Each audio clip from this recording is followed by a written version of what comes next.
Selamat siang Bapak Ibu dan rekan-rekan semua.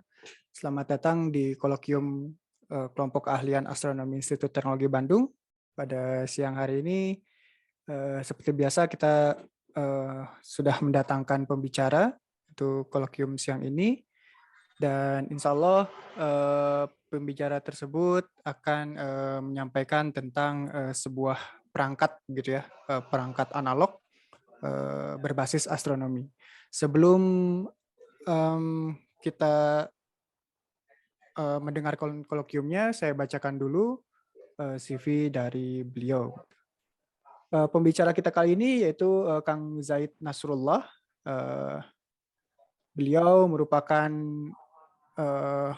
pegiat begitu ya di Astro Fun Club, dan sekarang beliau juga aktif dalam hal kegiatan-kegiatan astronomi, dan juga beliau merupakan lulusan dari Departemen Fisika Fakultas Sains dan Teknologi Universitas Islam Negeri Sunan Gunung Jati Bandung.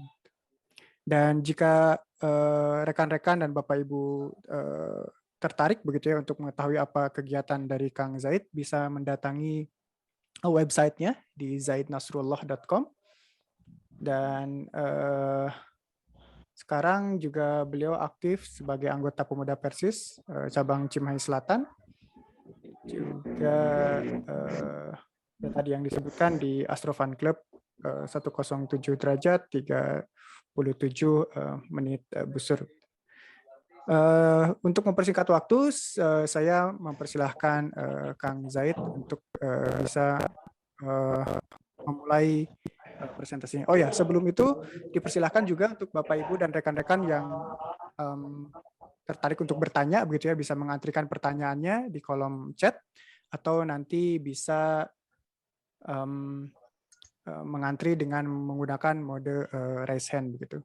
Kepada Kang Zaid, saya persilahkan. Bismillahirrahmanirrahim. Apakah suara saya terdengar? Ya, terdengar dengan baik. Alhamdulillah. Alhamdulillahilladzi khalaqas samawati wal ardh wa ikhtilafil laili wan nahar la ayatil lil albab. Asyhadu an la ilaha illallah wahdahu la syarikalah wa asyhadu anna Muhammadan abduhu wa rasuluh alladzi la nabiyya ba'da amma ba'd. Alhamdulillah, pada kesempatan ini kita bisa diberi kesempatan untuk terus belajar, dan terima kasih kepada Prodi Astronomi TB yang memberikan saya waktu untuk berbagi apa yang selama ini saya kerjakan. Nah, di tangan saya ini adalah sebuah perangkat astronomi yang namanya Astrolab. Nah, Astrolab ini pada awalnya ini adalah tugas akhir di fisika sains, dan saya mencoba mengajukan pembimbing kedua itu. Asalnya pembimbing pertama itu Pak Muji Raharto, kemudian mekanisme di jurusan tidak boleh pembimbing utamanya itu di luar, tapi harus di dalam. Jadi Pak Muji Raharto sebagai pembimbing kedua. Dan alhamdulillah, ini namanya Astrolab Nasrullah. Astrolab Nasrullah ini tidak ada kaitannya dengan nama saya. Nama saya kepanjangan dari nama saya itu Zaid Nasrullah, dan ini murni bukan karena kepanjangan dari nama saya, tapi berkat pertolongan Allah. Contohnya misalkan pertama ketika bertemu dengan Pak Muji, alhamdulillah dengan kerendahan hati beliau menerima tugas akhir tentang astrolab ini. Walaupun memang misalkan menurut beliau bobot ini terlalu berat gitu. Tapi alhamdulillah dengan kesabaran beliau akhirnya menyelesaikan yang namanya Astrolab Nasrullah. Pada awalnya Astrolab Nasrullah ini hanya bagian tertentu saja, misalkan bagian yang syafihah, Mohon izin saya bukakan dulu.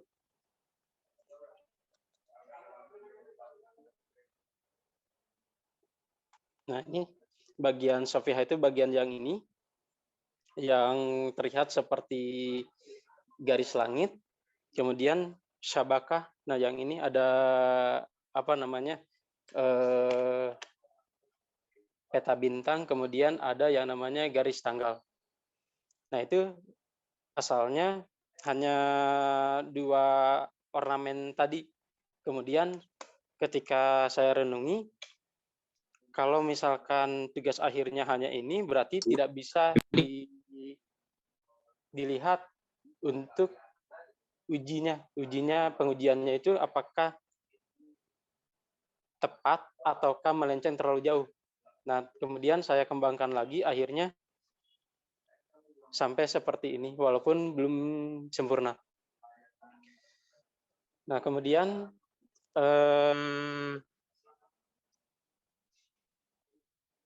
mohon ditampilkan slide-nya.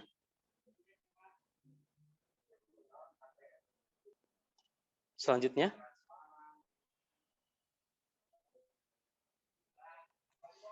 Nah, untuk dasar pemikiran sendiri, Astrolab ini berasal dari surat Quran, surat Al-An'am ayat 97, A'udzubillahi minasyaitonirrajim, wa huwallazi ja'ala lakumun nujuma litahtadu biha fi dhulumatil barri wal bahr qad fassalnal ayati liqaumi ya'lamun. Dan dialah yang menjadikan bintang-bintang bagimu agar kamu menjadikannya petunjuk dalam kegelapan di darat dan di laut. Sesungguhnya kami telah menjelaskan tanda-tanda kebesaran kami kepada orang-orang yang mengetahui. Kemudian di dalam ayat yang lain, yang lebih menarik lagi adalah wa alamat. Jadi alamat yang kita gunakan sekarang merupakan serapan dari bahasa Arab. Tanda alamat rumah misalkan ya, ini alamat itu dari bahasa Arab. Dan ini berasal dari Al-Quran, surat An-Nahl, ayat 16. Wa alamat wa bin najmi hum yahtadun. Dan dia ciptakan tanda-tanda petunjuk jalan, dan dengan bintang-bintang itulah mereka mendapat petunjuk. Nah, jadi dasar mungkin para ulama yang saintis itu membuat astrolab ini didasari dari 2 ayat tersebut. Kemudian selanjutnya.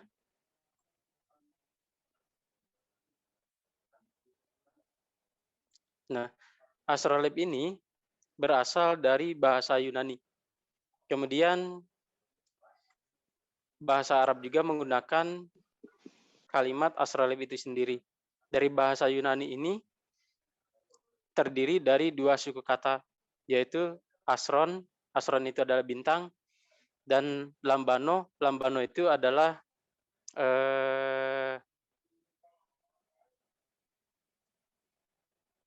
mengambil atau menangkap, gitu ya. Itu lambano. Kemudian dari 2 suku kata ini digabungkan menjadi astrolabos. Jadi astrolabos.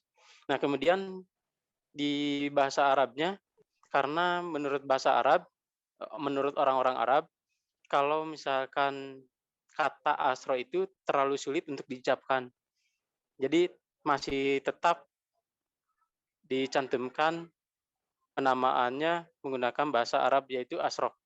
Asro itu adalah bintang, labun, labuna itu adalah cermin atau miniatur.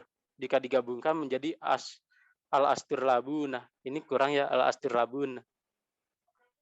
Nah, yang perlu kita pahami bersama, mungkin ada semacam makalah yang bisa dibagikan oleh panitia terkait dengan penggunaan astrolab Nasrullah. Nah, di sana saya jelaskan sejarah dari astrolab itu sedikit. Menurut yang saya pahami, jadi astrolab itu sebetulnya berasal dari bahasa Yunani, tapi yang memberikan nama itu sendiri adalah para ulama yang saintis. Jadi tidak seperti umumnya kalau misalkan kita membuat alat biasanya menggunakan bahasa sendiri, tapi kalau ulama yang saintis itu menggunakan bahasa Yunani sebagai penghormatan atau penghargaan pada peradaban sebelumnya. Hal ini mengapa bisa dikatakan seperti itu? Karena pada dasarnya saya belum menemukan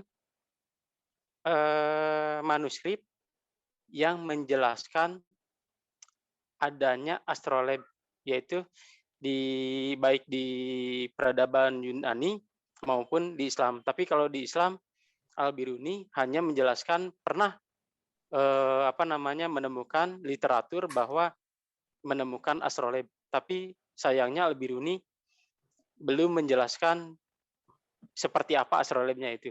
Namun dugaan kuat itu seperti yang ada ilustrasi di sebelah kiri, lukisan Ptolemy yang memperagakan armillary sphere itu astrolabe menurut Al-Biruni yang dipegangnya itu adalah astrolabe.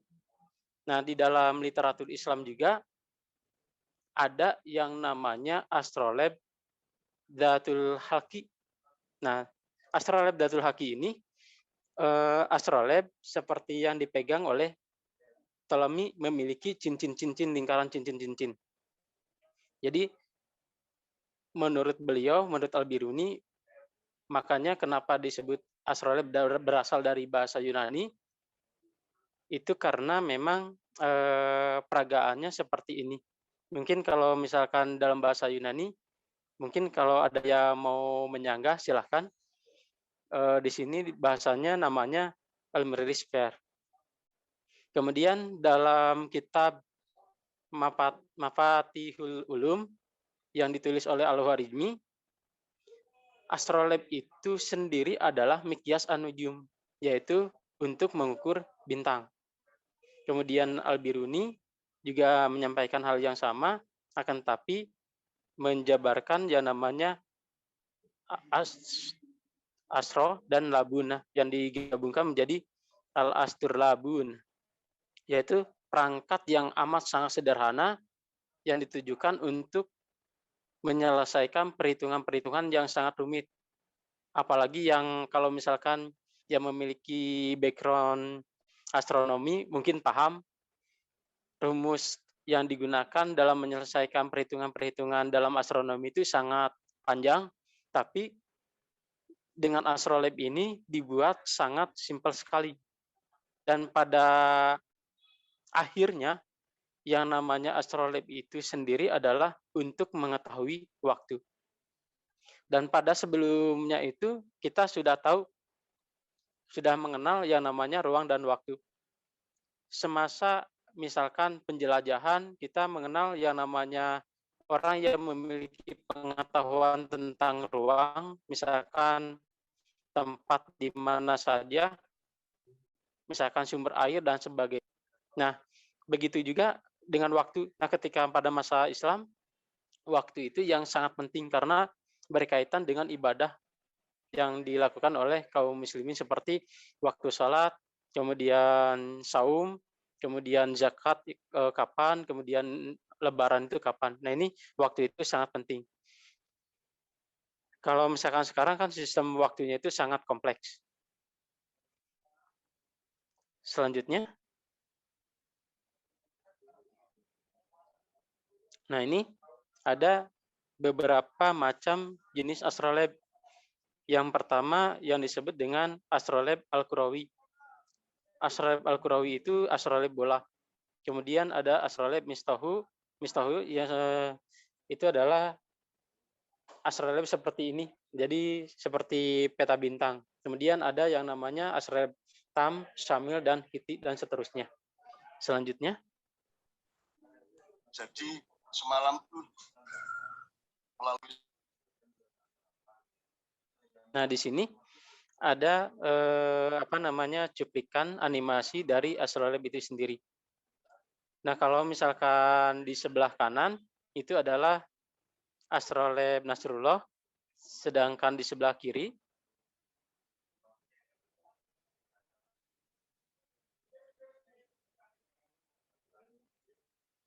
terus satu lagi. Nah, ini perbedaan antara astrolab yang saya buat dengan umumnya yang ada. Kalau misalkan yang saya buat ini baru depan, baru ada di depannya saja. Jadi memaksimalkan apa yang di depan. Ini didasari sebetulnya mah karena saya sastra mahasiswa, bagaimana caranya ongkos pembuatan astrolab ini semurah mungkin. Jadi tidak ada yang namanya bagian belakang. Nah, untuk bagian belakangnya kita pindahkan ke depan. Nah, kemudian yang kedua, atau mungkin kita lanjutkan dulu yang di sini. Yang kedua, kalau misalkan di dalam astrolab umumnya itu terdiri dari ada yang namanya al-um. Jadi ada 3 besar dalam astrolab itu. Yang pertama al-um. Al-um ini terdiri dari ada yang namanya al-kursi. Al-kursi ini singgasana atau tahta. Kemudian ada juga yang namanya al-urwah. Al-urwah ini lubang kancing atau ikatan. Nah, di dalam astrolab Nasrullah itu tidak ada. Kemudian al-halqah. Al-halqah ini adalah cincin untuk memegang. Misalkan di sini ada cincin. Nah, ini dipegang seperti ini. Nah, kalau misalkan astrolab Nasrullah ini dipegangnya seperti ini. Jadi di sini ada pilar. Nah, pilar ini asalnya namanya mau imad, seperti dalam hadis as-sholatu imaduddin. Sholat itu tiangnya agama. Nah, kemudian ketika saya pikirkan lagi dan saya ingin memberikan penghormatan dan penghargaan kepada orang tua, akhirnya namanya menjadi Eliswita. Ketika ditelusuri, ternyata yang namanya Eliswita itu, Elis itu adalah Tuhanku, Swita itu adalah sistem hubungan antara pelindung dan yang dilindungi. Kalau misalkan kita perhatikan dengan seksama, bagian pilar itu adalah kaligrafi. Nah, ini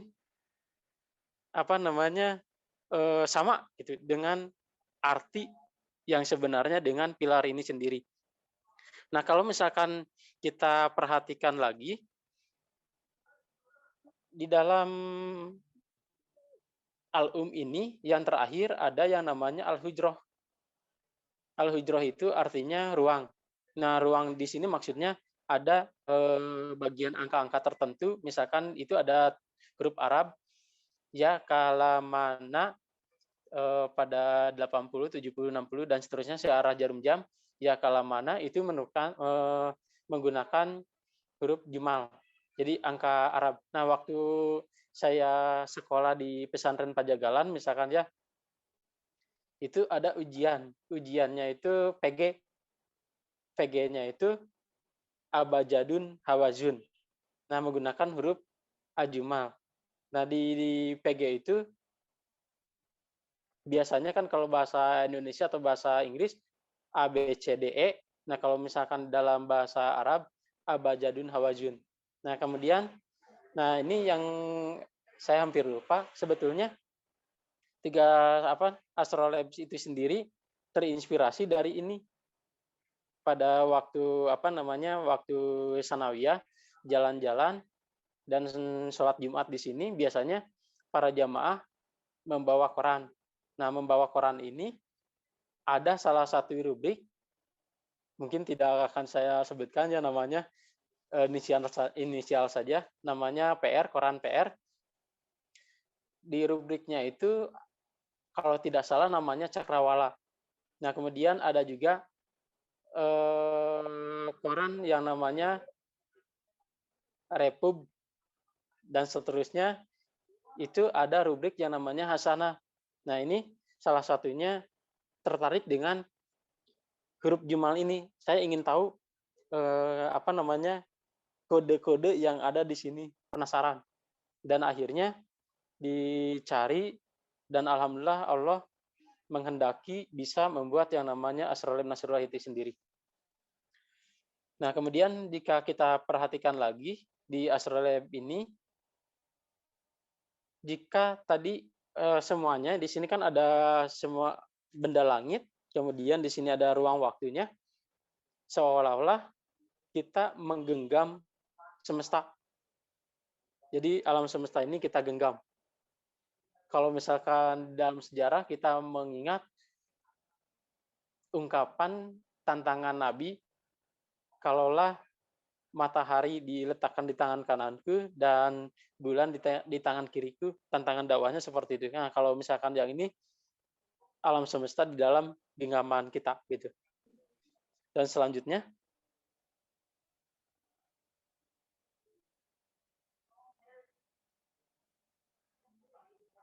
nah ini dasar dari pembuatan Asrolab itu sendiri. Yang pertama kan tadi al-um sudah. Nah, al-um ini ibu atau keranjang dari Asrolab itu sendiri. Kemudian untuk bagian yang apa namanya, bagian dalamnya ada yang disebut dengan Sofiha.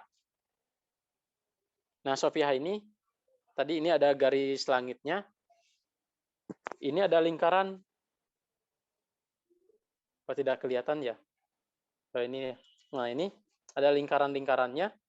Itu berdasarkan pada koordinat altajimut tadi ini. Ada yang namanya ekuator, kemudian ada yang namanya titik balik Capricorn dan titik balik Cancer. Nah, kemudian kalau misalkan kita lihat, kalau misalkan ini dalam koordinat altajimut itu kan real seperti yang kita lihat sekarang, tapi kalau misalkan kita lihat dari satu sisi, misalkan di daerah kutub selatannya atau kutub utaranya, boleh dilanjutkan. Nah, seperti ini. Jadi, kalau misalkan ada orang yang melihatnya dari sudut pandang sisi selatan, kita melihatnya seperti menumpuk, lingkaran-lingkarannya itu menumpuk dari titik balik Capricorn, kemudian ekuator, ada yang namanya titik balik Cancer, kemudian ada yang namanya ekliptika pada lingkaran warna kuning. Nah, kalau misalkan dilanjutkan lagi. Nah, kalau misalkan kita lihat dari yang bertumpuk apa namanya yang terpisah tadi, kita tumpukan. Nah, kalau kita tumpukan yang paling dekat dengan mata, misalkan ini ada yang namanya lingkaran warna merah Tropic of Capricorn. Nah, ini yang dekat dengan mata. Maka karena dekat dengan mata, seolah-olah lingkaran warna merah ini lebih besar. Kemudian ada yang namanya ekuator warna hijau, itu lebih kecil daripada warna merah. Kemudian karena Cancer itu jauh, maka lebih kecil lagi. Dan itu proyeksi stereografi ini berlaku pada lintang utara. Nah, kalau misalkan kita berada di lintang selatan seperti di Indonesia, maka yang terjadi yang paling kecil itu adalah Capricorn, kemudian yang paling besar itu adalah Cancer. Karena kita melihatnya ada di utara. Nah, yang titik pusatnya itu adalah selatan. Nah, kalau yang ini kita melihatnya di selatan, titik pusatnya itu adalah utara. Dan selanjutnya,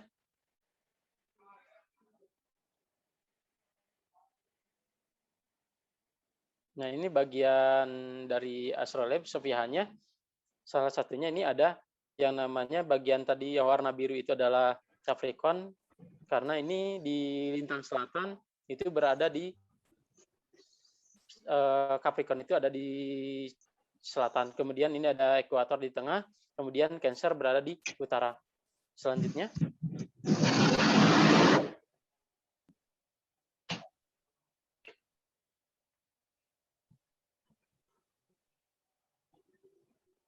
Nah, kalau misalkan kita lihat setiap posisi pengamat di bumi itu kan berbeda-beda, baik di ekuator maupun di daerah kutub.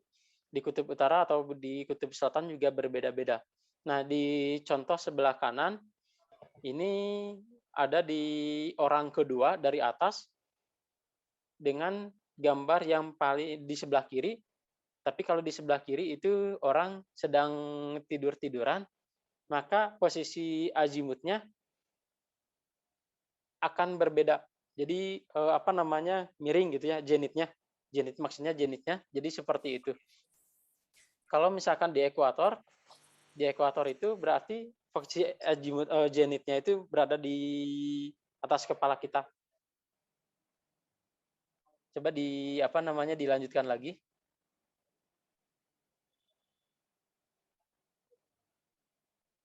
Nah, ini contoh misalkan kita menggunakan koordinat ekuatorial.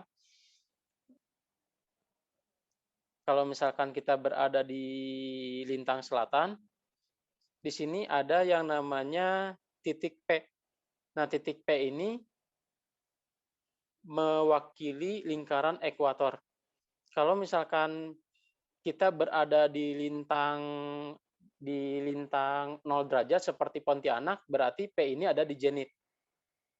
Nah, kalau misalkan di zenit berarti semua benda langit ini bergeraknya lurus ke atas. Tapi kalau misalkan kita berada semakin ke daerah kutub, maka benda langit ini semakin bergeraknya itu semakin miring. Jadi seperti ini, P-nya miring ke arah utara. Kemudian ini bergeraknya berlawanan arah jarum jam. Dari titik terbit di timur, kemudian ke P, kemudian ke barat, kemudian ke Q, kemudian ke timur lagi. Ini berlawanan arah jarum jam. Ini gerak benda langitnya itu seperti itu. Mohon dilanjutkan lagi.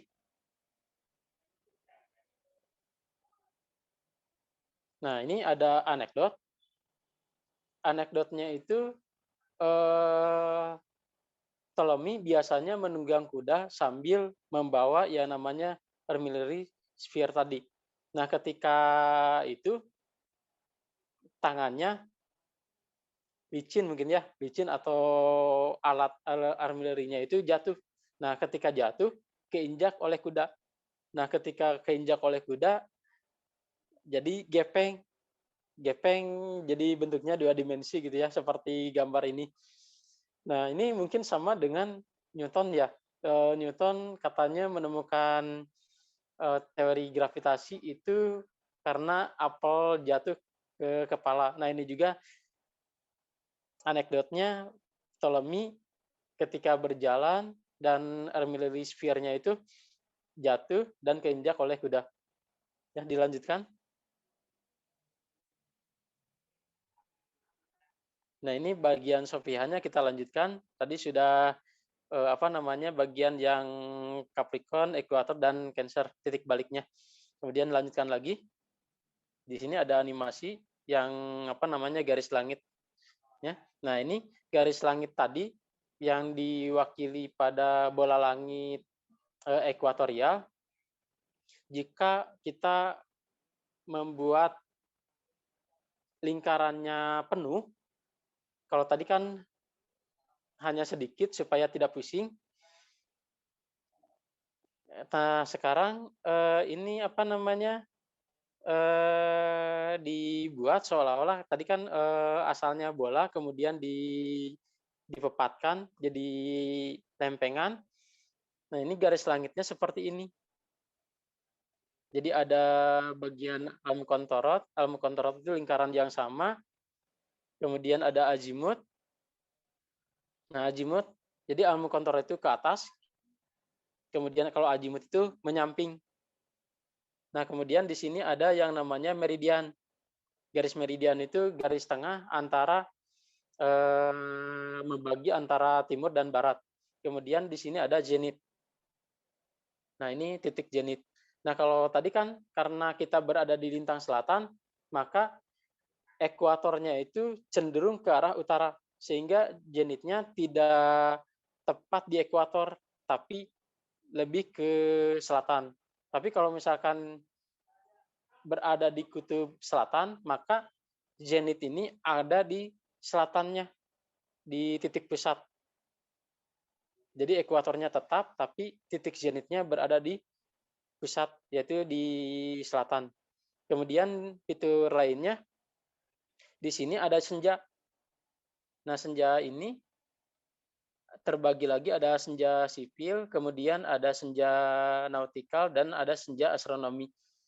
Nah, kemudian kita bagi lagi, senja kan kita menggunakan senja ini untuk waktu-waktu sholat. Yang pertama, tadi senja untuk waktu sholat maghrib. Nah, waktu sholat maghrib ini minus 1 derajat. Nah, ini kan ada garis panahnya, di atasnya itu adalah horizon yang berwarna krem. Di atas garis panah itu ada, nah itu namanya horizon. Di bawahnya yang di garis akhirnya itu menunjukkan minus 1 derajat. Kemudian di bawahnya lagi, di dekat garis panah yang bawah, itu ada, nah itu di atasnya lagi sedikit, nah itu minus 18 derajat untuk waktu sholat isya. Dan satu lagi yang paling bawah itu namanya waktu sholat subuh. Karena kita menggunakan waktu sholat subuhnya itu minus 20 derajat. Sedangkan sholat isya minus 18 derajat. Mohon dilanjutkan lagi.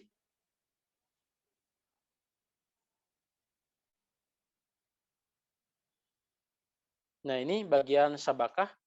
Bagian sabakah ini ada bermacam-macam fiturnya. Yang pertama, peta bintang, rasi bintang. Ada yang namanya zodiak, kemudian ada yang namanya equation of time, ada yang namanya ekliptika. Nah, ini apa namanya, sabakah itu kalau misalkan kita terjemahkan sekarang, ini diartikan sebagai ruang waktu. Nah, makanya ini yang menjadi terkendala saya waktu mengerjakan tugas akhir, yang paling sulit adalah menentukan skala kalender. Nah, skala kalender ini sulit, saking sulitnya sampai beberapa kali membuat, akhirnya berhasil. Nah, karena kesulitannya ada di sabakah, akhirnya nama anak saya diberi nama sabakah. Mudah-mudahan di masa depan bisa mengungkap rahasia ruang waktu. Nah, kemudian fiturnya tadi, yang pertama, misalkan di sebelah kanan dulu ada ekliptika. Nah, ekliptika ini lingkaran garis edar matahari yang dilihat di bumi. Jadi kalau misalkan di pembeda dengan astrolab yang lain, kalau saya ini berdasarkan kalender matahari seperti bulan Januari, Februari, dan seterusnya. Kalau misalkan pada astrolab yang lain itu menggunakan zodiak. Nah, namun di kalender ini ada yang di dalam kamar, katakanlah kamar, di dalam ekliptika ini ada yang namanya zodiak. Nah, itu kan di kursor itu ada Cancer, kalau ke bawah lagi itu ada Leo dan seterusnya. Nah, kemudian di sini ada kurva equation of time. Dan saya, nah itu kurva equation of time-nya dibuat supaya ini ada yang namanya penggaris. Nah, ini penggaris ini sama, jadi hanya satu penggaris. Kalau di astrolab lain mungkin ada banyak penggaris, kalau saya hanya satu penggaris. Nah, satu penggaris ini bisa memuat informasi dalam satuan derajat maupun satuan waktu. Nah, kalau misalkan untuk equation of time itu sendiri menggunakan satuan waktu, sehingga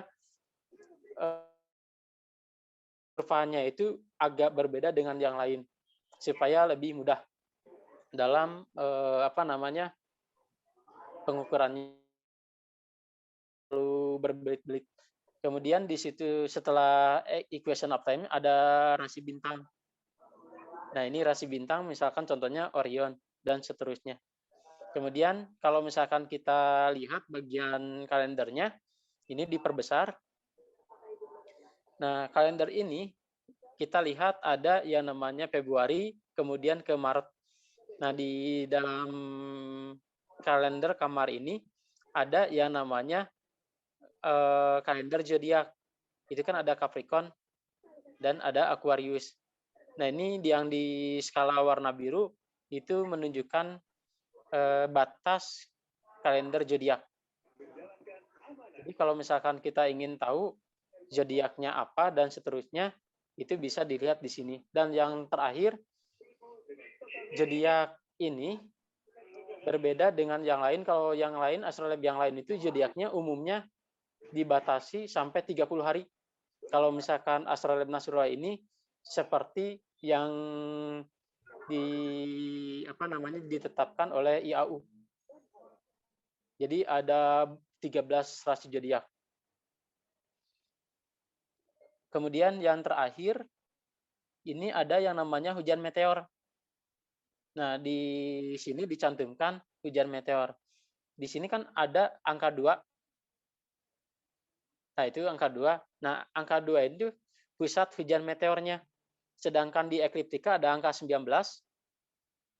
Nah, itu menunjukkan jadwalnya misalkan itu di bulan Maret, tanggal 14 Maret, misalkan yang 2 itu adalah 19, misalkan ya, yang 2 itu adalah 19, maka pusat hujan meteornya itu ada di 2. Nah, seperti itu informasi dari hujan meteornya. Mohon dilanjutkan. Nah, ini Alidade dalam bahasa Arab namanya Al-Idodah. Kemudian diubah ke dalam bahasa Latin kalau tidak salah namanya Alidade. Nah, kalau misalkan kita perhatikan lagi di sini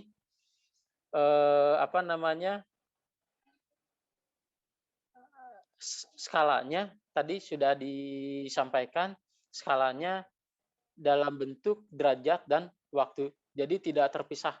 Sengaja disatukan supaya lebih minimalis. Selanjutnya. Nah, di sini ada fragmennya. Jadi kalau misalkan astrolab ini dipecah-pecah lagi, jadi seperti ini. Jadi, nah ini perbedaan antara astrolab mistoh, yaitu astrolab peta bintang, banyak lempengannya. Lempengan yang pertama, misalkan kalau misalkan saya ingin pergi ke Malaysia, misalkan ya, maka saya harus menggunakan garis langit yang berlaku di Malaysia. Jadi astrolab ini kekurangannya, astrolab Nasrullah ini hanya berlaku pada satu tempat saja.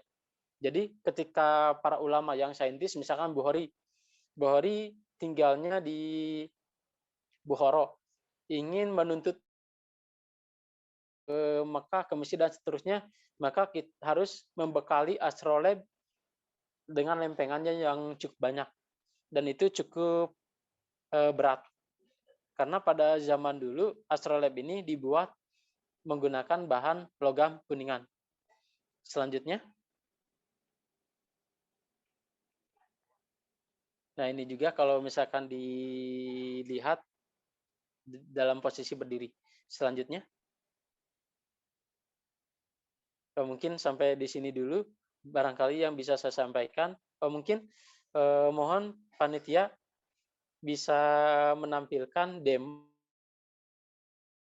menggunakan astrolab di YouTube.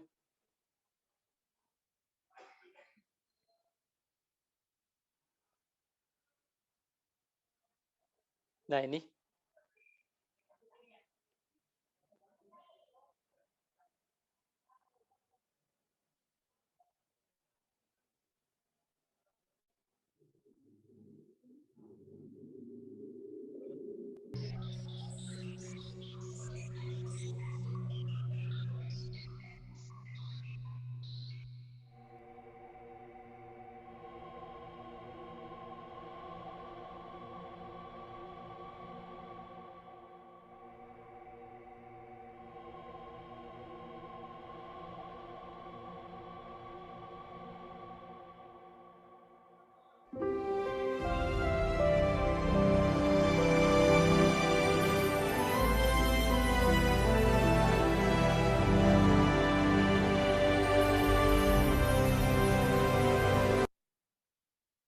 Astrolab. Nah, Astrolab ini namanya Astrolab Nasrullah. Mengapa dinamai Astrolab Nasrullah? Karena memang pembuatan Astrolab ini berkat pertolongan Allah.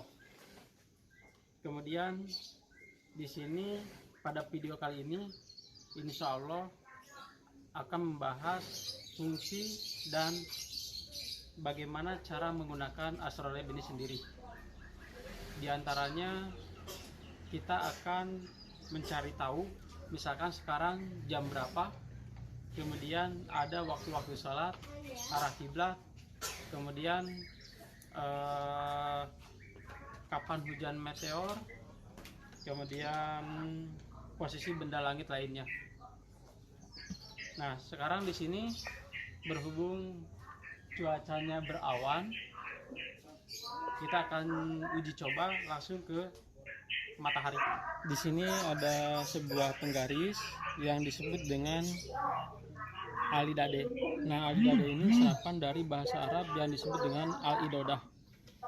Kemudian di sini ada lubang pembidik untuk membidik benda langit. Dalam hal ini mungkin kita akan coba mengamati matahari, ketinggian matahari. Di sini juga di sisi yang lain ada lubang pembidik juga. Nah, kemudian di sini di bagian sofihahnya ada skala dari 0 sampai 90 derajat, di sebelah kiri juga dari 0 sampai 90 derajat. Nah, kemudian yang ini bahasa Arabnya merupakan huruf al-jumal. Nah, kita akan coba langsung ke mataharinya.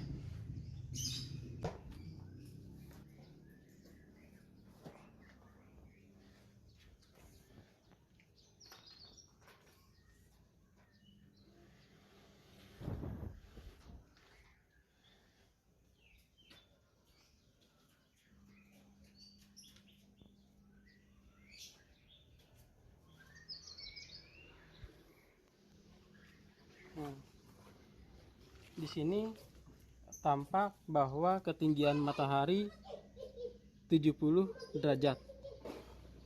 Karena kita pengamatannya 21 Desember, kita coba putarkan garis tanggalnya dengan di sini ada garis langit.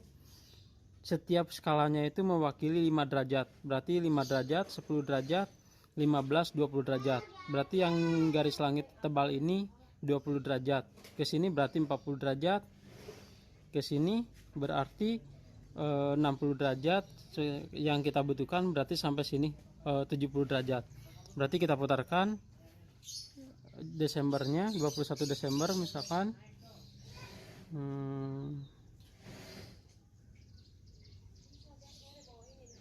Kita coba alihkan ke desain Astrolab dalam bentuk digital untuk memudahkan.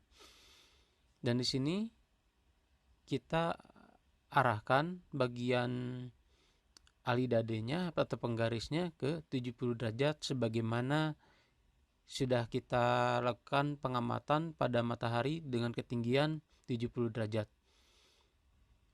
Karena kita sudah siapkan, nah ini adalah 70 derajat, ketinggian mataharinya 70 derajat. Kemudian pengamatannya itu sebelum posisi matahari melewati garis meridian. Maka kita tempatkan bulan Desember ini pada tanggal 21 Desember di ketinggian 70 derajat. Di sini lingkaran langitnya itu al-mukantarat, dalam bahasa astrolabnya itu al-mukantaratnya itu 0, 5, 10, 15, 20. Berarti di sini 40, yang ini 60, kemudian di sini 70-nya. Berarti posisi 21 Desember harus di sini. Kita coba putarkan.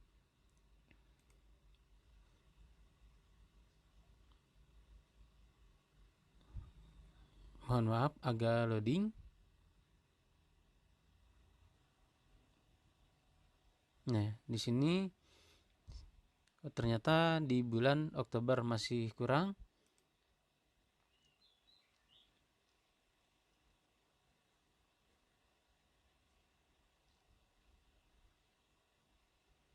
Sedang memproses.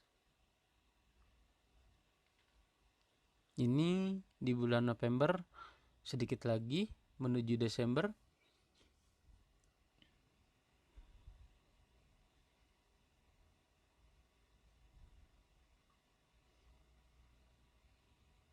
Nah, ini di bulan Desember. Ini 20 Desembernya harus di sini. Kita coba lagi putarkan.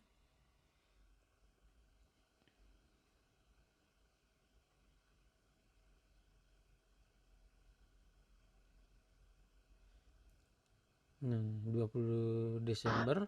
Nah, ini 21 Desembernya sudah menunjukkan altitude 70 derajat atau ketinggian mataharinya 70 derajat. Maka kita putarkan bagian penggaris ini, yang bagian ini harus di sini supaya sama dengan posisi matahari berada di tanggal 21 Desember. Kita putarkan. Nah, seperti ini. Nah, jika kita lihat hasilnya,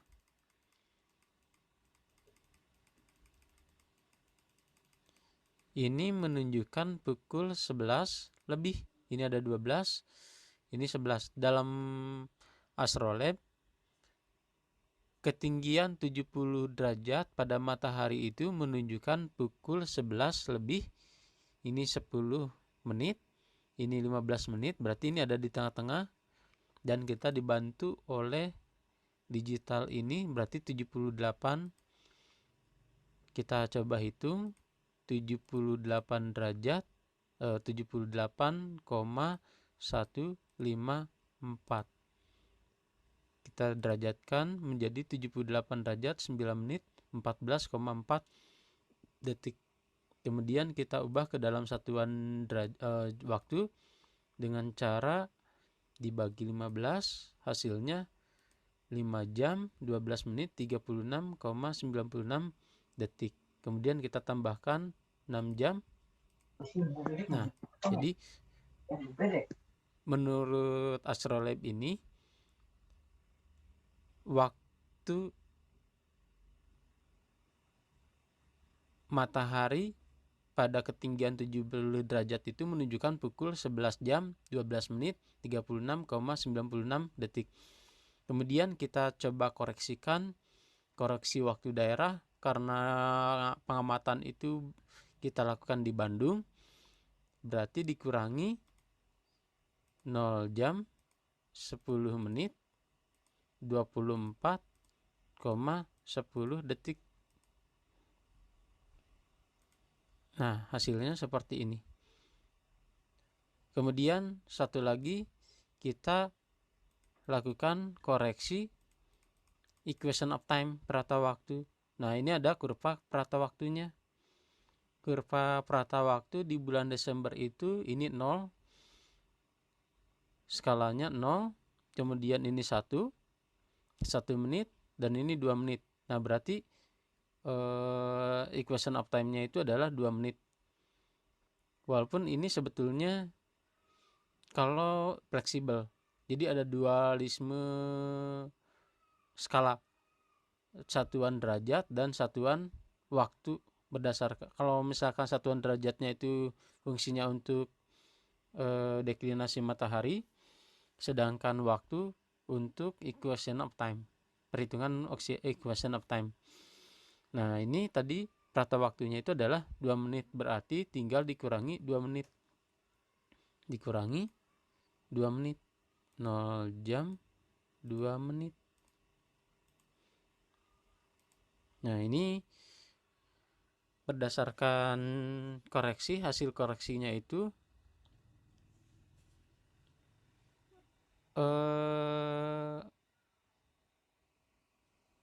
hasilnya menunjukkan pukul 11 jam 0 menit 12,86 detik.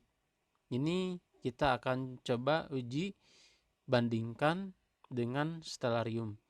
Nah, kemudian selain itu kita coba lakukan pengukuran berapa nilai azimutnya, azimut matahari.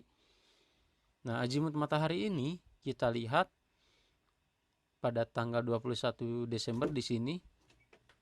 Di sini ada lingkaran yang tebal. Kita lihat patokannya di sini lingkaran yang tebal. Kemudian di sini skalanya 5 derajat, 5 derajat.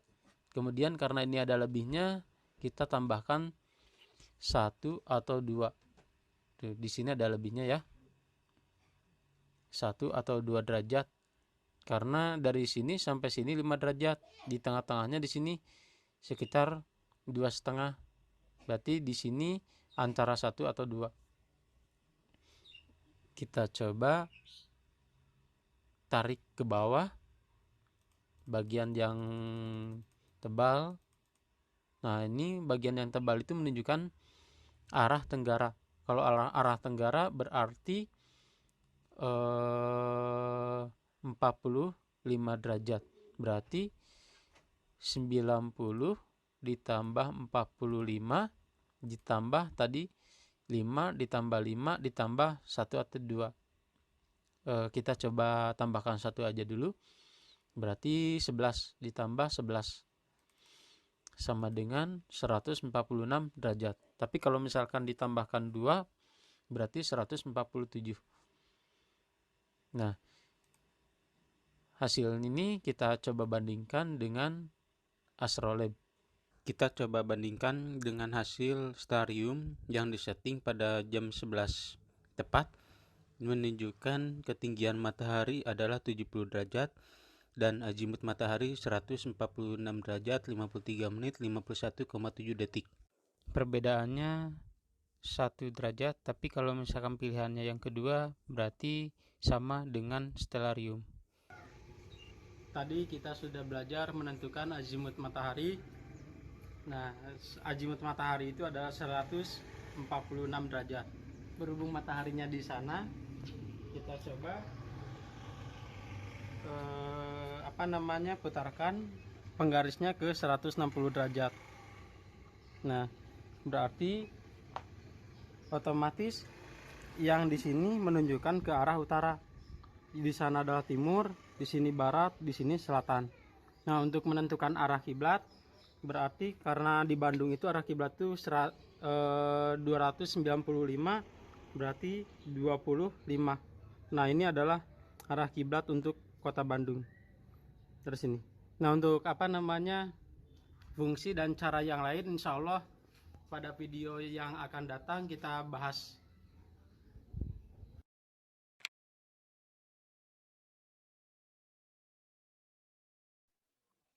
Ya, mungkin untuk misalkan operasi astrolabe fungsi-fungsinya yang lain, mohon jika mau mengenal lebih dalam bisa berkunjung ke channel YouTube Jen Nasrullah. Ya, mungkin sampai di sini ya bisa saya sampaikan. Barangkali ada yang mau ditanyakan, saya lemparkan dulu ke moderator. Aku qauli hadza wa astaghfirullahi wa lakum. Wassalamualaikum warahmatullahi wabarakatuh. Waalaikumsalam. Ya, terima kasih Kang Zaid atas pemaparannya. Untuk berikutnya saya buka sesi tanya jawab. Silakan jika ada yang ingin bertanya langsung untuk bisa mengangkat tangan, raise hand begitu. Coba lihat di Ini chat ada ada satu pertanyaan. Oh, ya. Silakan Kang Zaid bisa dibaca atau saya bacakan? Agak ini ya ini. Oke, ini dari Android Blue Droid. Bismillah, alhamdulillah bisa gabung. Sebentar izin bertanya, apa yang membedakan astrolab ini dengan astrolab karya para ulama Islam sebelumnya? Jazakumullah. Tadi sempat disinggung tapi bisa mungkin dielaborasi lagi. Silakan. Nah, kalau misalkan dilihat dari ini mungkin ya bisa kelihatan. Nah, di sini kan ada agak susah ya. Gimana ya? mungkin dilihat ke apa namanya screen bagian yang mohon bagian yang apa namanya bagian yang banyak astrolabnya. Sebentar. Banyak astrolab ya. Yang Izin membandingkan ada izin astrolab saran Nasrullah. Ya. Silakan Pak Arya. supaya gambarnya tidak ghost image tadi dimatikan backgroundnya. Jadi jangan gunakan background virtual.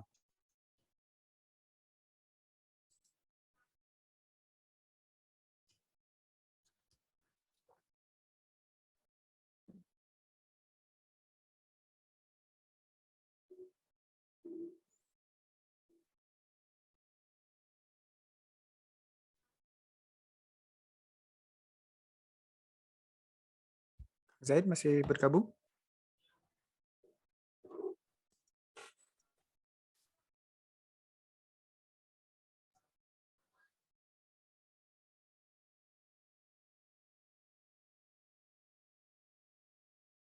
Oh, oke, kita tunggu sebentar. Sepertinya beliau keluar Zoom.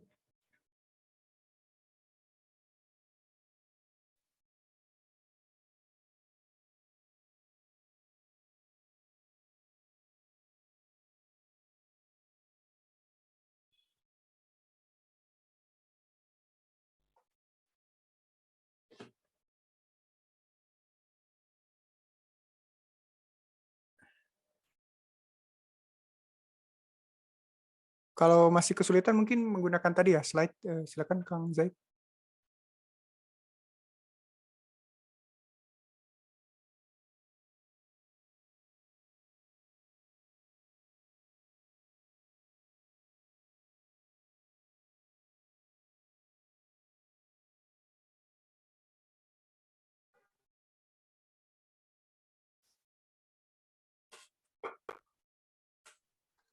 Di atasnya mungkin ya. Nah, ini Di yang di bawah. Oh yang ini. Nah, itu ya. Oke. Nah, Silakan. kalau dilihat yang pertama secara sekilas saya hanya menampilkan satu bagian saja, bagian yang depan, sedangkan astrolab yang umumnya ada dua sisi mata uang. Oh, ini Zoom dalam 20 detik akan mati. Nah, ini bagian yang belakang ini banyak lagi fitur-fiturnya, sedangkan saya fokus pada bagian depan.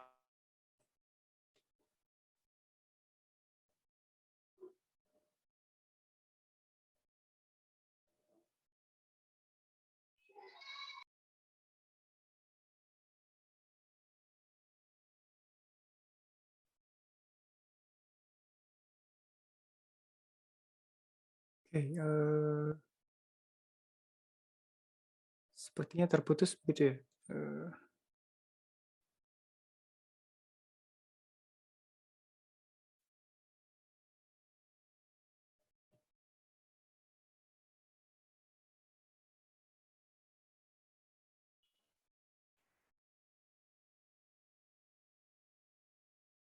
Kang Zaid sudah bergabung kembali? Ya, mohon maaf ini ada kendala teknis. Oke, Ini silakan. di bagian pertama tadi bagian depan saja, terus yang kedua ciri khasnya itu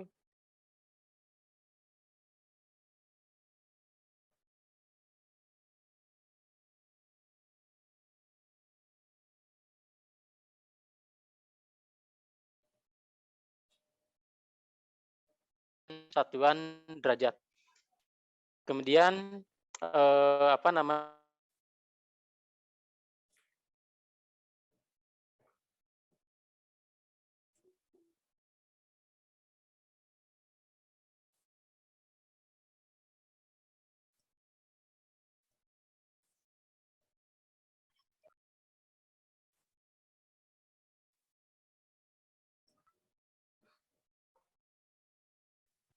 Putus-putus ya.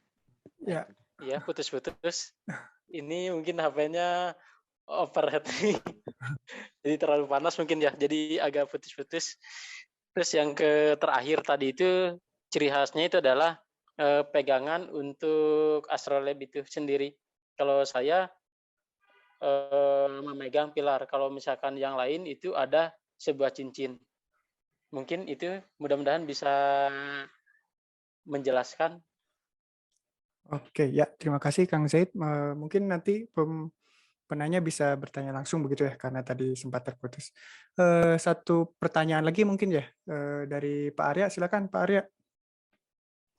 Ya, Ya Kang. terima kasih Oh, ya. moderator. Bisa disimak dengan baik suara saya? Insya Allah bisa Pak. Baik, ya. Jadi ternyata memang walaupun alat ini diklaim sangat teliti dan memiliki banyak fungsi, itu membuatnya jadi tidak mudah ya dalam penggunaannya. Jadi dalam satu kali sesi ini saja saya belum bisa paham seluruhnya tuh. Walaupun sudah coba didemokan tadi. Jadi yang pertama saran saya buatlah coba workshop. Karena di lab kami, lab Bumi Antariksa juga sudah ada 2 alat serupa yang kami peroleh dari Kang Zaid juga. Jadi itu yang pertama, coba buat workshopnya. Siapa tahu nanti ada komunitas pengguna Astrolab atau pencinta Astrolab atau apapun lah namanya. Yang kedua, berkaitan dengan penggaris yang ada di tengah-tengah itu, Ya, yang ya, memiliki lubang bidik, ya. tempat kita mengintip objek langitnya. Yang saya bingung itu kalau saya perhatikan di Astrolab yang saya pegang ini, kalau saya mengintip melalui lubang bidiknya itu, posisi lubang bidik itu segaris lurus dengan baut dan mur. Oh iya. Jadi Ya, ya, Pak, ya. akan menghalangi ke arah objek Ya, ya. yang dibidik. Ya. Itu kesalahan desain atau bagaimana itu? Ya, itu Ya, ya, ya, ya. dua itu yang saya Ya. mau komentar dan tanyakan. Terima kasih. Terima kasih Pak Arya. Silakan Kang Zaid mau berkomentar. Kang Zaidnya hilang lagi ya. Oke, sementara menunggu Kang Zaid lagi. Untuk yang tadi bertanya tentang materi begitu ya. Materinya sudah saya share di grup. Itu materi dari Kang Zaid begitu ya. Ada di Google Drive. Nanti juga mungkin selepas Zoom ini ditutup, sulit diakses lagi, nanti akan kami simpan di website begitu ya, di website yang terkait dengan pengumuman kolokium ini begitu, di websitenya astronomi. Jadi bisa berkunjung di websitenya astronomi ITB, www.as.itb.ac.id begitu ya. Oke, Kang Zaid ada komentar tadi mengenai Oh, ini kayaknya tanggapan. ada peringatan lagi. Mungkin ini akan mati lagi sebentar ya. Mohon maaf. Tadi ya nanti mati dulu sebentar, nanti saya gabung lagi. Oke.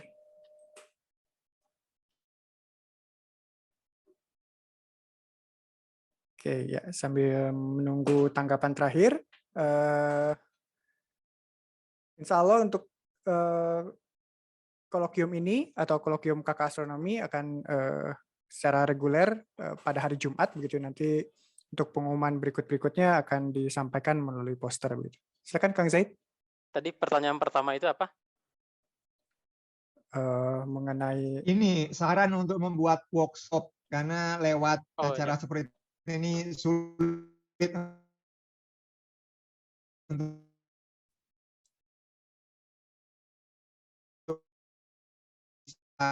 langsung penjelasan penggunaannya. Ya, terima kasih atas sarannya Pak. Insya Allah sebetulnya dari pesantren tempat saya mengajar juga rencananya mau membuat workshop. Kemudian di BHRD Kota Cimahi juga ingin membuat workshop Astrolab, dan BHRD Kota Bandung juga sama ingin. Kemudian untuk mohon maaf lagi, ini mau mati lagi. Nanti sambung menjawab ke pertanyaan kedua mungkin ya.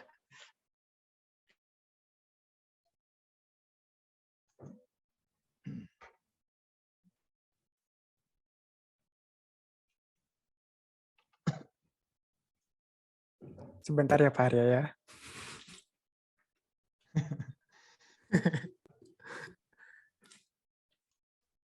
Ya, ujian kesabaran di hari Jumat.